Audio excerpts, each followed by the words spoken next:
Katrina didn't like how things had turned so early before Clark had died. No one was supposed to be pointing fingers at her when Clark was still alive. Of all the times Clark chose to have common sense, why now? A little bit more time, and he would have been dead without anyone realizing what was done. I can't tell James to stop poisoning him, since it would look suspicious for Clark to stop getting worse after calling me out. There are better ways to kill him, she thought.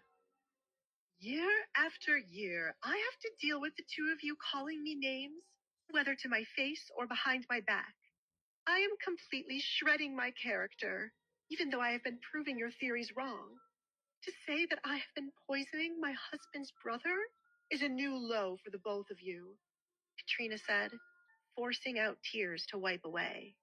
She sniffled, pretending to hold back from crying even more. Katrina dabbed her eyes with a tissue, careful not to ruin her face after taking a reasonable amount of time to hide the mark Edgar gave her. I have desperately tried to fit in with this family for myself and my daughter. I put up with the comments about not measuring up to his first wife and being a whore. I have had enough. Clark could not believe Katrina had turned herself into the victim when she had been poisoning him. We do not care for your tears. Clark brought the rag to his mouth as he began to cough again. I have dealt with you talking about money we do not have from the moment you arrived. Instead of helping me, you jumped straight off to profiting off your brother's death. Lies, Clark exclaimed. Mother, we should toss her out of this house right away. It is her who is obsessed with money and has ruined our family. Clark? Greta interrupted her son, as she could not handle the noise in her ears. Your uncles are leaving today. Go back home with them and never return to this house. Have a doctor look at you, and then I will deal with this woman accordingly. Clark stood with his mouth hanging open, at a loss for words because of his mother. Mother? How could you send me home when someone needs to take care of this household? I am here too. To put it in more debt? I have many questions about Desmond's wife, and if she were truly poisoning you, she would be dealt with. But the short time it took for her to get this house going again makes it clear she should remain in charge. I will not allow you to ruin Desmond's home, as you did with your own. No wife, no child, no home, and always running to me for help. I am too old for your shit. Greta hit her cane against the floor. Desmond's belongings will go to his daughter, Katrina. But, Mother, Clark whined. He was glad his mother was here to take his side and expected her to kick Katrina out, but she turned against him. Desmond plunged this home into debt, but you never once scolded him for it. Allow this to be my chance to show you that I have matured. Greta shook her head. You have not, and I love you enough to say that you will never mature and think smart about money. If Desmond had not been killed, he would have fixed his mistakes. On the other hand, I will find myself taking care of you till the day I die. Leave this house, Clark, and check if you value your life. I want to speak to the Baroness alone. Clark clenched his fists, holding back the desire to yell at his mother. He had not yet gotten Desmond's things, so he depended on his mother to fund his life. He could not make her angry to the point of cutting him off just yet. Once again, his only hope was to receive help from his niece. Someone had spotted the Duke's carriage returning to Lockwood in the middle of the night, so he had to move now to seek an audience with Edgar. He had many things to tell the man. Clark left the room without arguing against his mother's decision. No matter what, he would get close to his niece and use her husband to eliminate Katrina. He could not forget Katrina's distress after Edgar had scarred her face. Nice scar, he said out loud as he walked out the door. Katrina dug her nails into her hands as if her face was not joking. Edgar had ruined something she cherished dearly, and she would get back at him with the help of someone who equally hated him. Do not think I am on your side for a second. Everything belongs to you because I sent Clark away. If it comes back that you were poisoning him, I will strip you and toss you back onto the street, just as my son found you, and then kill you. Clark may be a fool, but as the person who brought him into this world, I can only take him out of it. Now. Greta closed the door Clark left open, as she had an important matter to discuss. She won't make it past the winter to try killing me, Katrina chuckled in her mind. It wouldn't be long before it was only her and Kate standing. My sources tell me that the man who killed my son returned late this morning. He must think he could go unnoticed by my family after his actions. That wretched granddaughter of mine must be punished for letting her father be killed after everything he did for her. The Barretts are not to be messed with. As soon as breakfast is over, take me to where Alessandra has run off to. I will deal with her and that husband, said Greta.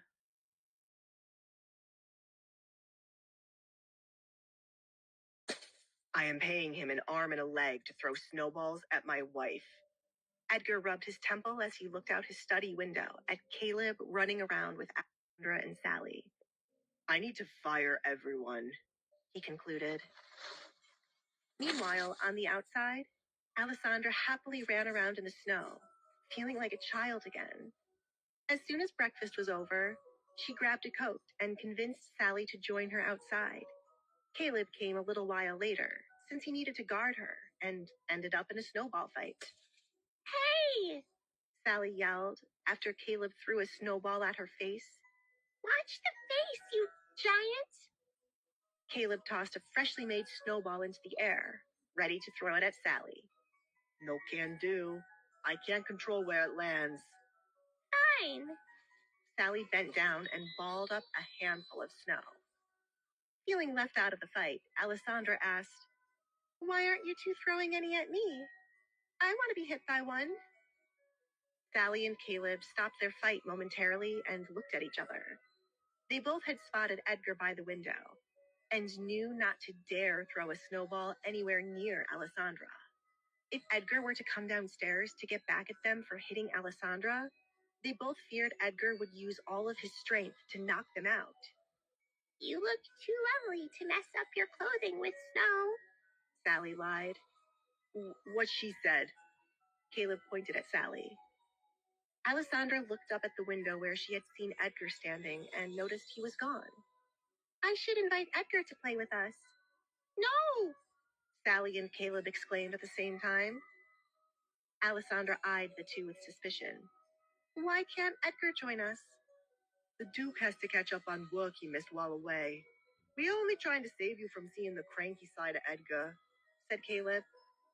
Alessandra muttered, But I have seen it many times. When is Edgar not cranky?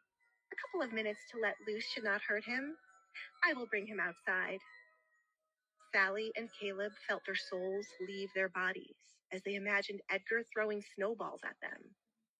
Alessandra paid no mind to the blood draining from their faces and went back inside to find Edgar. She shook the snow off her body when she entered the door and felt relieved to feel the heat inside the house. She understood why Alfred would keep saying tea was the solution to everything. She would not mind one of his creations now. Where is Alfred? Oh! Alessandra backtracked and peeked into the dining room after she had just passed it. Plates stacked up on the table had caught her eye. Why are so many plates on the table? Are we having guests? Alessandra asked herself. She did not remember Edgar mentioning anything about it. Maybe they are being cleaned, but why were they brought to the dining table? Alessandra looked at the counter right next to the cabinet, which had plates with all kinds of designs on them. The cabinet seemed perfectly fine, and the counter was clear. So why did someone hassle themselves and walk to the table instead of using it? Alessandra picked up one of the plates to see what was so special for someone to have brought them to the dining table. "They certainly are beautiful," she said as she ran her hands along the lines the design created. "We have never eaten off of these." Entirely focused on the plate in her hand, Alessandra was unaware that someone in the dining room was watching and now approaching her like a thief in the night, trying their best not to let her realize they were right behind her until... "Alessandra?" Edgar placed a hand on her shoulder. Surprised by his presence, Alessandra screamed and accidentally let the plate slip from her hands. She tried her best to catch it, but in the end, the plate shattered against the marble floor. "You gave me a fright," she said, placing her hand on her chest and taking a deep breath. "It would have been nice for you to make your presence known. Now look what I've done." Alessandra pointed at the broken plate. Edgar looked down at the worst possible thing Alessandra could have done. "You should start packing your bags. Or better yet, just run away before Alfred finds out." "What? Why?" Alessandra started to panic. She was now worried about the broken plate, which seemed to concern Alfred. As no one got hurt, she figured it could get cleaned up and she would go back outside. But Alfred changed the story. "These are plates given to me by my grandmother and other relatives. Many of them are rare since the creator only makes a handful. Alfred liked them more, so I let him do whatever he wanted with them.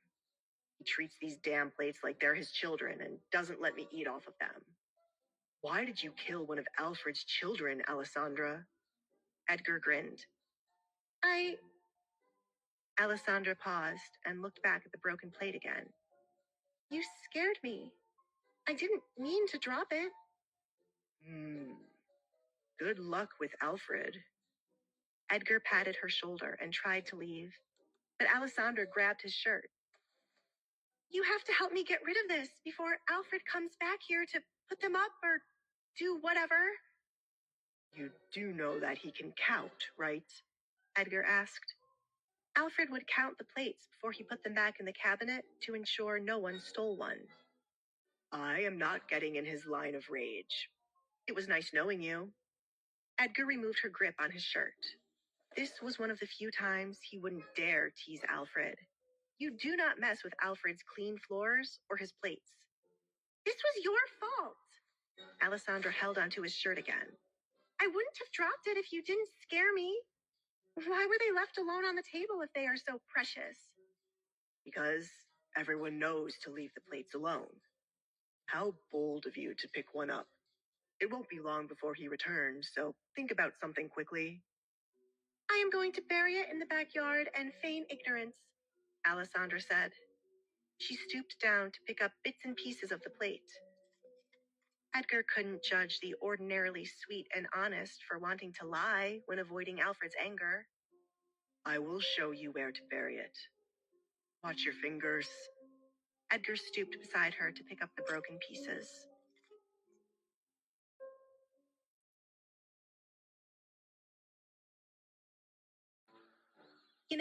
I half expected you to help me dig the hole to bury it, not stand around watching me do it all myself." Alessandra tiredly blew a strand of hair out of her face and glared at Edgar, who stood leaning against a tree. "It's a nice little lesson for you, isn't it? You can't look forward to things going your way all the time. Besides, you are the one who broke it. I've already picked up the pieces and found you a nice little corner to bury them in. Tell me how you plan to make Alfred not go around like a madman searching for it?" Edgar asked. Alessandra continued to dig through the snow, trying to reach the dirt. "Maybe I could hurt something he cares about more, and he wouldn't think about the plates. You could take a nice whack over the head if it means helping me get out of trouble, right?"